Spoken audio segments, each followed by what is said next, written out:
Bonsoir et bienvenue à cette édition sur EZE Télévision, le sommaire. La Maison des médias a procédé ce mardi à la délibération de la deuxième édition du concours dénommé Prix Jérôme Adjakou Badou du meilleur journaliste d'investigation, une initiative qui s'inscrit dans le cadre du projet pour des médias plus professionnels au Bénin phase 2.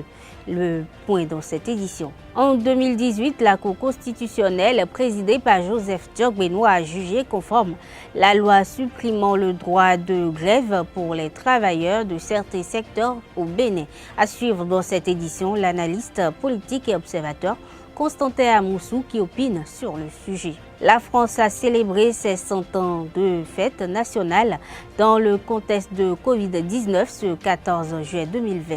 Nous y reviendrons.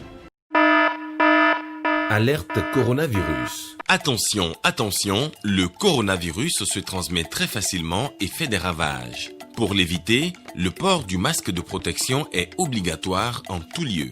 Dans l'administration publique ou privée, dans les réunions, les rencontres, dans les marchés, les magasins, les boutiques et lors des déplacements, le port du masque est obligatoire. Même dans les lieux privés, dès lors que l'on n'est pas seul, le masque doit être le fidèle compagnon. Mais attention, le port de masque de protection ne dispense nullement d'appliquer les autres mesures de prévention, notamment le lavage des mains à l'eau et au savon et l'observance de la distance de sécurité sanitaire d'au moins 1 mètre entre personnes. Enfin, s'abstenir de porter des gants en vue du lavage régulier des mains à l'eau et au savon ou de l'application de gel hydroalcoolique. Pour tout savoir sur l'épidémie du coronavirus au Bénin, rendez-vous sur le site web www.gouv.bj/coronavirus. Ceci est un message du gouvernement de la République du Bénin.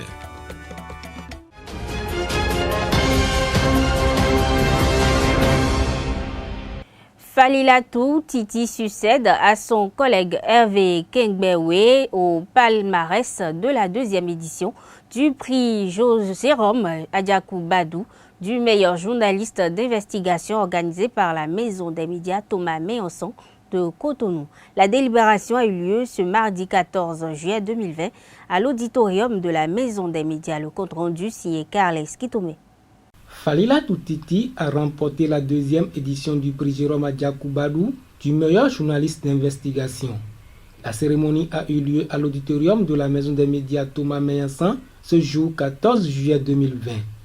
Au nom du jury, Michel Tchanou a proclamé les résultats de ce concours. Au terme des délibérations, d'abord 2 dossiers ont unanimement retenu l'attention du jury. Et pour départager les 2 candidatures arrivées à Sebo, une discussion a été ouverte. Elle a été longue et ardue. C'est ainsi que les 2 articles ont été finalement retenus, ceci pour 2 choses. L'originalité et l'actualité de son thème. Mieux, cet article, de par son caractère concret, offrait plus de possibilités de correction, de réajustement. C'est donc cet article qui nous réunit ici ce matin. Il s'intitule « Mauvaise gestion des actes de l'autorité au Bénin ». Mauvaise gestion des actes de l'autorité au Bénin, c'est le titre. Maintenant, les chefs de quartier et de village piégés par un apparent vide juridique. Son auteur est mademoiselle Falilatou Titi. J'espère qu'elle est dans la salle. Le trophée du meilleur journaliste d'investigation lui a été remis par le conseiller à la RAC, Franck Potier-Main, au nom du président Prosper Moretti empêché. La RAC s'honore en ce jour d'être ici à la Maison des médias pour remettre officiellement le prix de la deuxième édition du meilleur journaliste Jérôme Adjakou Badou. Falilatou Titi succède ainsi à son collègue Hervé Kengbewe au palmarès du prix Jérôme Adjakou Badou. Avant la délibération, le consultant média et ancien collègue de Jérôme Adjakou Badou, qu'est François Aoudo, a rendu un vibrant témoignage à la mémoire de l'émérite journaliste d'investigation qui donne son nom à ce trophée. Il est au micro de Jean-Didier Esseka. Jérôme Badou nous a quittés depuis 2003.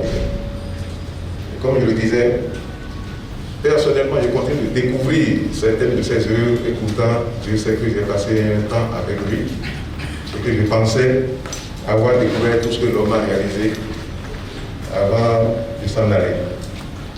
Avant mon propre témoignage, je voudrais citer ici un auteur qui a connu Jérôme Badou aussi, qu'il a beaucoup admiré, Thierry Perret, que certains connaissent, face à voix sur RFI, qui a commis un ouvrage, Le temps des journalistes, l'invention de la presse en Afrique francophone, en 2005, où il écrivait ceci. Jérôme Badou a été le prototype de ces journalistes béninois, soucieux d'une pratique de leur métier. Juriste à l'origine, il se lance dans la presse en 1991, avec le souci de faire avancer dans son pays d'abord, mais aussi ailleurs en Afrique, la cause d'un journalisme professionnel, propre et citoyen, sans concession au pouvoir en place ni à l'argent, lui-même étant en train de rapporter les propos de Marie-Agnès, le plaideur, responsable de l'agence Civia, dont Jérôme Badou a été correspondant à partir de 1994. Premier président de 1999 à 2001 de l'ODEM qu'il avait contribué à créer, il faisait partie de ceux qui dénonçaient les pratiques malsaines de la société. Et bien sûr, celles qui n'étaient que trop décelables au sein de la profession de journaliste. Producteur d'une série télévisée populaire, Taxi Brousse, il s'occupait pendant ces dernières années de la grande proximité et dirigeait une ONG à l'intitulé significatif Conscience civique, tout en continuant à réfléchir aux réformes à mener dans la presse. Il s'était notamment penché sur les questions complexes de la législation. Voilà ce qu'a écrit Thierry Perret dans Le temps des journalistes, l'invention de la presse francophone. En effet, l'homme dont nous nous inclinons devant la mémoire ce matin avait deux passions, le droit et le journalisme. En journalisme, son œuvre s'évalue à des centaines de grands reportages et enquêtes journalistiques à travers l'Afrique, et particulièrement l'Afrique de l'Ouest. Je voudrais citer le Togo, le Bénin, la Côte d'Ivoire, le Ghana, le Nigeria et j'en passe. Mais en illustrant la même rigueur professionnelle et le souci du détail, surtout sur les principes professionnels, et l'on comprend bien, si on sait qu'il tient cette passion d'un illustre homme dont la maison des médias porte le nom, Thomas Meyassa, qui représente son modèle en matière de presse, Thomas Meyassa aussi étant se proclamant de son vivant disciple d'Hubert Beuve-Méry, fondateur du journal Le Monde. Le jeudi 28 décembre 2017, l'Assemblée nationale a retiré le droit de grève à certains fonctionnaires d'État, dont les agents de la santé et ceux de la justice, par la loi 2018-01 portant statut de la magistrature, votée le jeudi 4 janvier 2018 à l'unanimité des députés présents ou représentés. Le droit de grève a été retiré également aux magistrats. 2 ans après, plusieurs voix s'élèvent pour en apprécier l'intérêt et en exposer les limites. À cet effet, une équipe de la rédaction de ZAE-TV s'est rapprochée de Constantin Amoussou, analyste politique et observateur, afin de recueillir ses impressions sur ce sujet encore d'actualité. Suivez-le. Il est vrai que cela fait 2 années et un peu plus que le Bénin fait l'expérience du réaménagement du droit de grève. Et en 2 années et plus, globalement en observant, on ne pourrait pas avoir le sentiment qu'un grand mal nous soit arrivé. 2 années académiques viennent de se terminer sans grande perturbation, sinon sans aucune perturbation dans l'administration des cours apprenant à nos enfants. Et il se trouve également que dans le secteur de la santé, secteur par ailleurs très sensible, nous n'avons enregistré aucun mouvement de grève. Pareillement dans d'autres secteurs de la vie sociale, professionnelle de notre pays. On peut avoir, et moi j'ai globalement le sentiment que le peuple béninois, la population béninoise dans son ensemble en est bénéficiaire. Les enfants qui ont été capables de suivre leur cours sans aucune perturbation de façon contenue sur 2 années scolaires ont ainsi eu la possibilité d'assimiler les notions de formation et peuvent ainsi faire valablement face aux épreuves sur un pied d'égalité avec les enfants qui ont fait des cours privés. De même, et en ce qui concerne le secteur de la santé, nous n'avons, le fait pour nous de n'avoir enregistré aucune perturbation dans l'exercice de la profession des acteurs de ce secteur a favorisé le maintien de la santé de nos compatriotes et donc la protection du droit de la vie, qui est quand même un droit fondamental. Et il faut se poser la question de savoir ce qui aurait pu se passer si, par exemple, dans une période comme celle-ci, qui est marquée par la pandémie de la COVID-19, notre pays était, par exemple, engagé dans un processus de grève, que les médecins décidaient de prendre à profit un contexte difficile pour lever les revendications et exiger et qu'elles ne soient satisfaites avant de prendre en charge les personnes qui sont souffrantes. Deuxièmement, et cela est très important, quand on aborde la question du droit de grève dans notre pays, les gens ont tendance à penser que le Bénin devient un État antidémocratique. C'est parce que c'est antidémocratique que le droit de grève a été supprimé ou restreint dans certains secteurs professionnels de notre pays. Oh non, oh non. Est-ce que l'Allemagne est une démocratie? La réponse est oui, c'est une grande démocratie même. Mais le droit de grève n'est pas autorisé aux fonctionnaires, en général en Allemagne et en particulier encore aux enseignants. Donc, lorsque vous allez dans un pays comme l'Allemagne, qui est un pays de grande démocratie incontestablement, le droit de grève n'existe pas pour les personnes qui sont dans le secteur public. Il faut le reconnaître et il faut le relever. Lorsque vous allez dans un pays comme les États-Unis, est-ce que le droit de grève est reconnu pour les personnels qui travaillent dans le domaine du public? La réponse est non. Lorsque vous allez en Chine, est-ce que le droit de grève, on peut dire que la Chine, elle, n'est peut-être pas une grande démocratie, mais il reste que les pays que je viens de citer, la Chine, les États-Unis, l'Allemagne, sont les moteurs industriels, sont les pays les plus développés. C'est même dans l'ordre, les 3 pays les plus développés au monde. Alors, ce qui risquait d'arriver était ceci. Que le Bénin continue, oui, sur le modèle de la France, qui a quand même une grande tradition de pays de contestation. On peut dire aussi, on s'en flatte, que la France est le pays de la Révolution française, etc., et tout, des droits de l'homme et tout le reste. Et c'est aussi vrai que la France est le pays dans lequel il y a le plus grand nombre de jours de grève par an. Mais posons-nous une question fondamentale. En 1945, après la Seconde Guerre mondiale, on a dépouillé l'Allemagne, n'est-ce pas, de tous ses atouts, de ses colonies. On lui a prescrit des amendes, etc. Et tout. Donc l'Allemagne a souffert sérieusement de sa chute à l'occasion de la Deuxième Guerre mondiale. Mais comment s'est-il fait que de 1945 à ce jour, l'Allemagne soit devenue la première puissance économique en Europe et que la France, qui a des colonies partout en Afrique et parfois même en Asie et même en Amérique, soit toujours un pays à la traîne en Europe? Posons-nous la question. Posons-nous la question de savoir pourquoi et comment le Japon, qui a été attaqué avec les bombes atomiques, etc., et tout, en 1945, soit devenu l'une des puissances économiques et industrielles les plus fortes aujourd'hui dans le monde. Comment le Japon en est arrivé là? Les Japonais préfèrent, pour faire la grève, avoir un brassard à la main en train de travailler ou même faire une grève de zèle, c'est-à-dire faire de la surproduction pour l'entreprise. Quand vous voyez bien tout cela, vous verrez que les pays dans lesquels le droit de grève est limité ou carrément n'existe pas sont les moteurs industriels du monde. Ce qui risquait donc d'arriver pour le Bénin, c'est qu'à l'image de la France, le Bénin, oui, soit vu comme le phare de la démocratie, on dit, en Amérique et en Afrique. Et pour mesurer que c'est un phare de la démocratie, c'est le pays de la grève, donc on va faire beaucoup de grèves, on va faire beaucoup de contestations, on va faire beaucoup de débats. Et supposons que pendant que nous sommes en train de le faire, un pays comme le Togo, qui est notre voisin immédiat, ça visait de construire l'économie. Nous allons nous arriver à un moment où nous sommes exactement dans le cas de la France et de l'Allemagne. C'est-à-dire que le Bénin sera la France comme la France et le Togo sera comme l'Allemagne. Quand cela va arriver, les Béninois, par l'eau, vont vouloir traverser la frontière de Ilakodi pour arriver au Togo. Et les Togolais vont lever la barrière pour dire que le Togo ne pourra pas accueillir toute la misère du Bénin.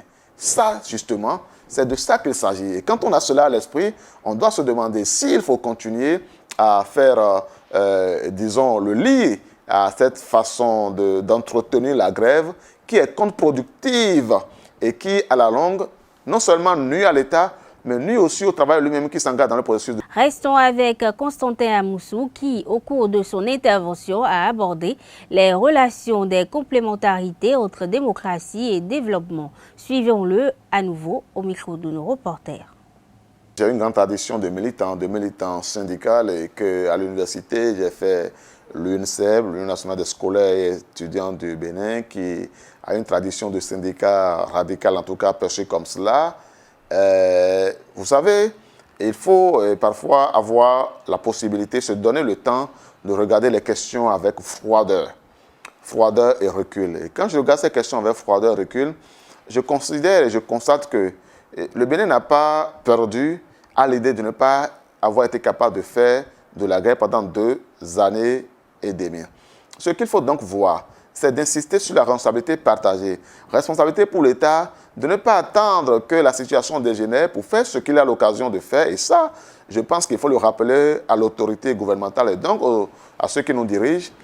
Mais dans le même temps, c'est intéressant et c'est le constat auquel je suis arrivé. Et je considère qu'il n'y a que les imbéciles qui ne changent pas. Et le regard que je porte sur le droit de grève aujourd'hui n'est pas le fruit d'un positionnement opportuniste. C'est le fruit de la responsabilité dans l'élan que je porte pour le Bénin, de le souhaiter comme un pays grand. Et parce que je le veux grand, et je le veux grand autant pour les travailleurs, autant pour les citoyens que pour le grand nom de notre pays. Et il peut importer pour moi d'appeler nos compatriotes à cultiver le travail. En Allemagne, tout le monde a la bouche ce mot Arbeit. Arbeit, là, c'est le travail. Et donc, le jour où tout le monde va avoir l'esprit travail. Les Japonais, eux, ils refusent les 20 jours de congé qu'ils ont par an. Et qu'est-ce qu'ils font? Ils meurent d'overdose de travail parfois. Je ne demande pas aux Béninois de commencer à mourir d'overdose de travail, mais je veux dire que si nous voulons devenir un grand pays, en tout cas un grand pays économique, nous devons faire comme les grandes puissances économiques.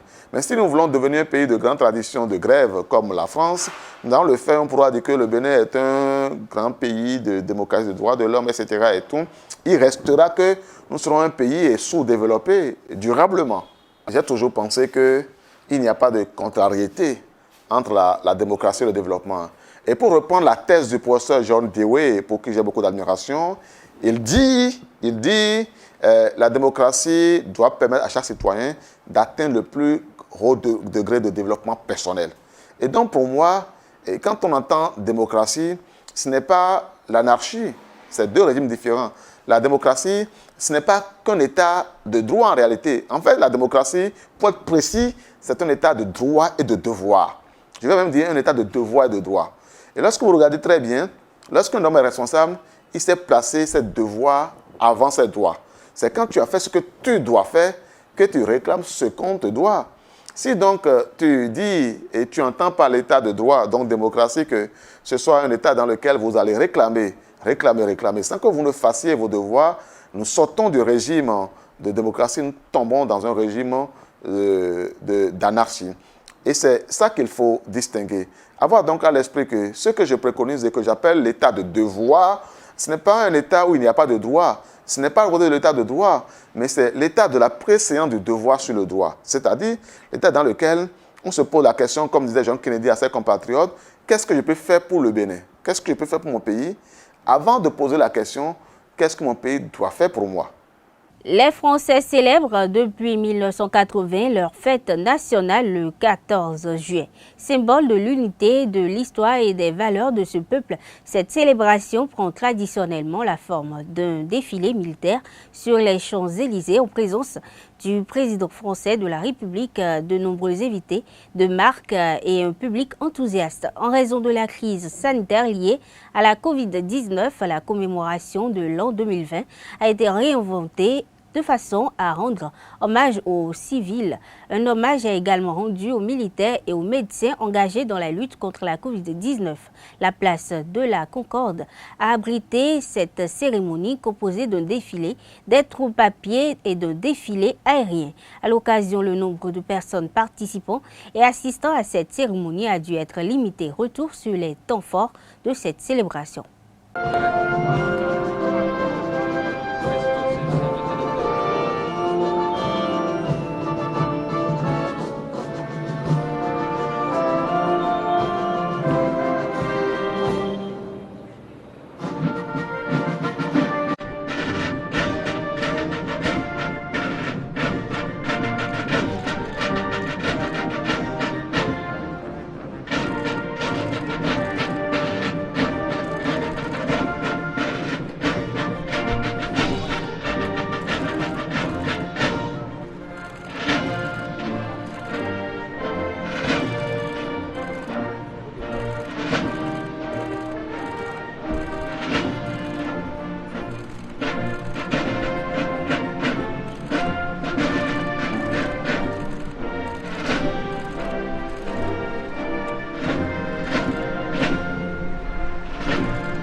Le président Emmanuel Macron, qui avait promis ne plus accorder des interviews dès le 14 juillet, a abdiqué dans une interview accordée aux journalistes Léa Salamé et Gilles Boulot. Le président français a parlé de la particularité de cette célébration sous fond de Covid-19. Il s'est prononcé dans le même temps sur les mouvements de manifestation tels que les Gilets jaunes qui ont eu à marquer d'une manière son mandat. Suivez un extrait de son intervention.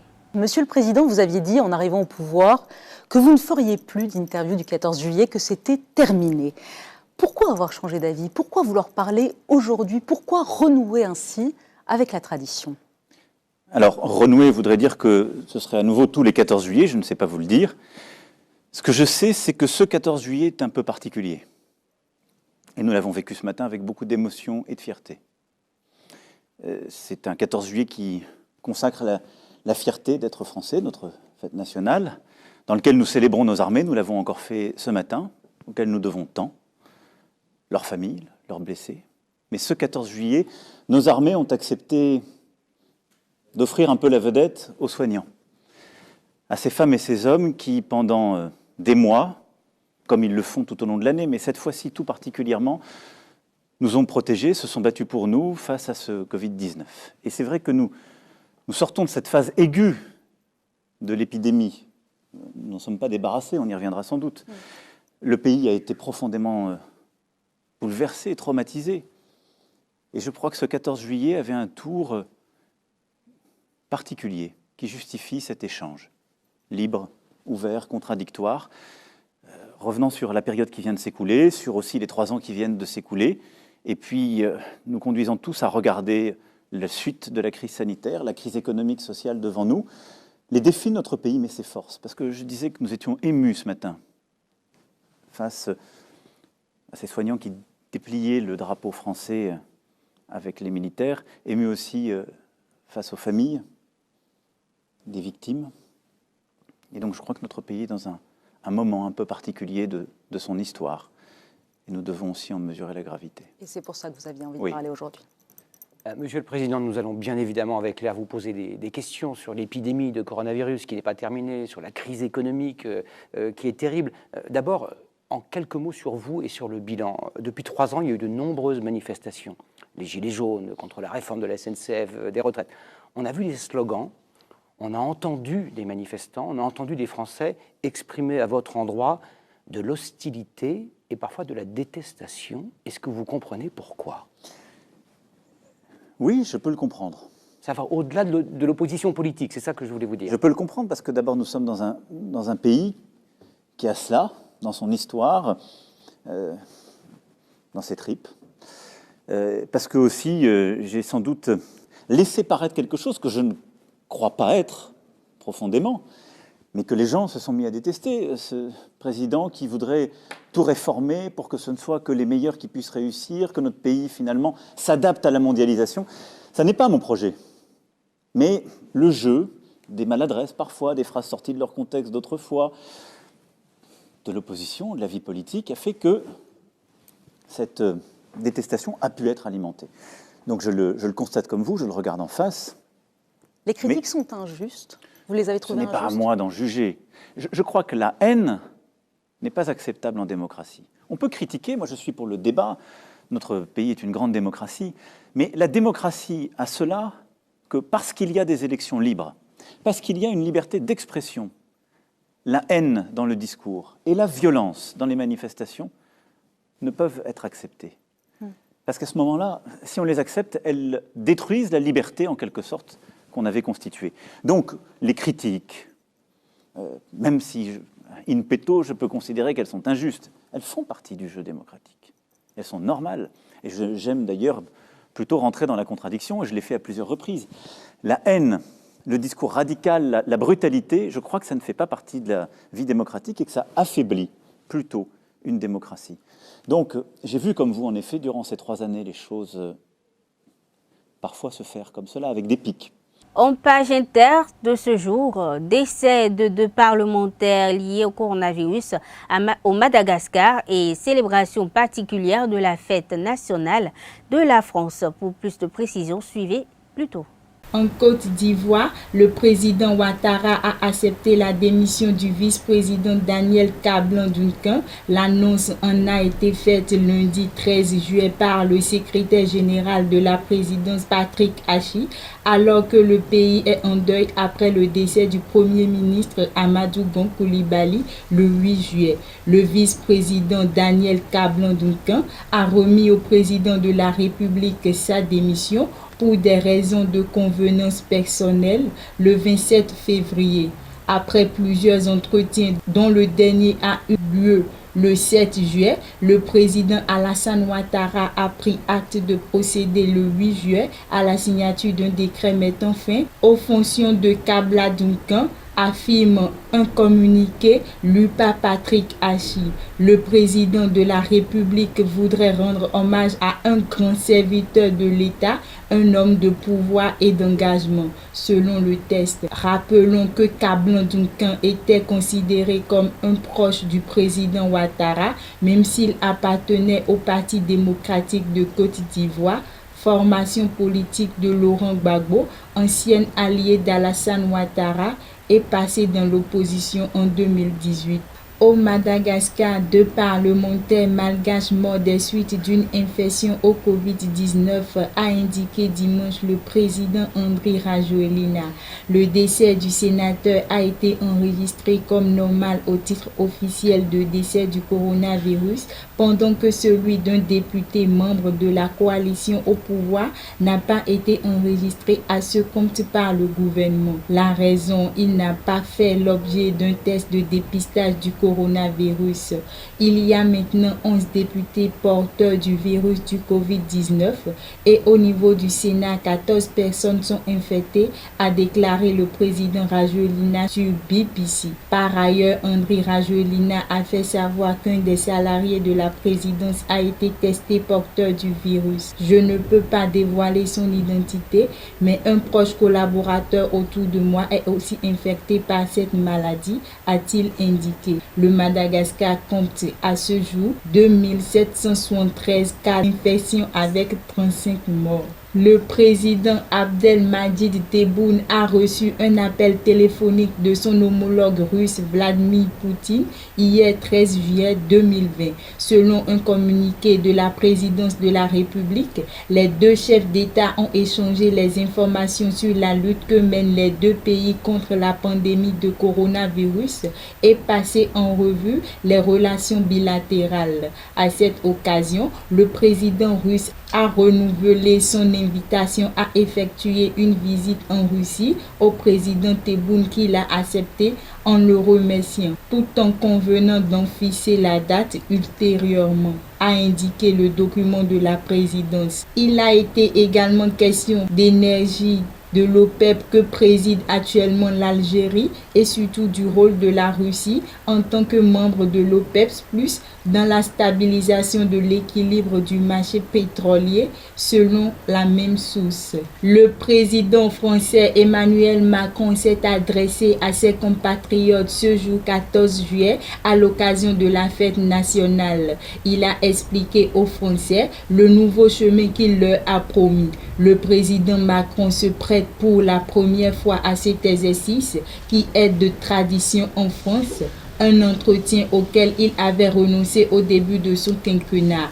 Le président Macron aurait bien voulu s'y dérober en exécutant son propre agenda de communication.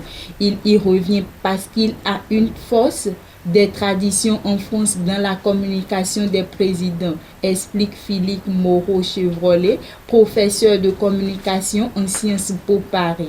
Pour rappel, la France célèbre ce jour la fête nationale, une fête qui s'est limitée cette année à rendre hommage à tous les civils et militaires qui se sont engagés dans la lutte contre le coronavirus, une pandémie qui a obligé à annuler toutes les manifestations populaires.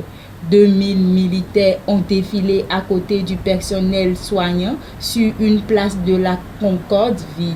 Le président a annoncé le port obligatoire du masque en France. Alerte coronavirus. Attention, attention, le coronavirus se transmet très facilement et fait des ravages. Pour l'éviter, le port du masque de protection est obligatoire en tout lieu. Dans l'administration publique ou privée, dans les réunions, les rencontres, dans les marchés, les magasins, les boutiques et lors des déplacements, le port du masque est obligatoire. Même dans les lieux privés, dès lors que l'on n'est pas seul, le masque doit être le fidèle compagnon. Mais attention, le port de masque de protection ne dispense nullement d'appliquer les autres mesures de prévention, notamment le lavage des mains à l'eau et au savon et l'observance de la distance de sécurité sanitaire d'au moins 1 mètre entre personnes. Enfin, s'abstenir de porter des gants en vue du lavage régulier des mains à l'eau et au savon ou de l'application de gel hydroalcoolique. Pour tout savoir sur l'épidémie du coronavirus au Bénin, rendez-vous sur le site web www.gouv.bj/coronavirus. Ceci est un message du gouvernement de la République du Bénin. C'est tout, mesdames et messieurs, pour cette édition. Merci de l'avoir suivi. À demain.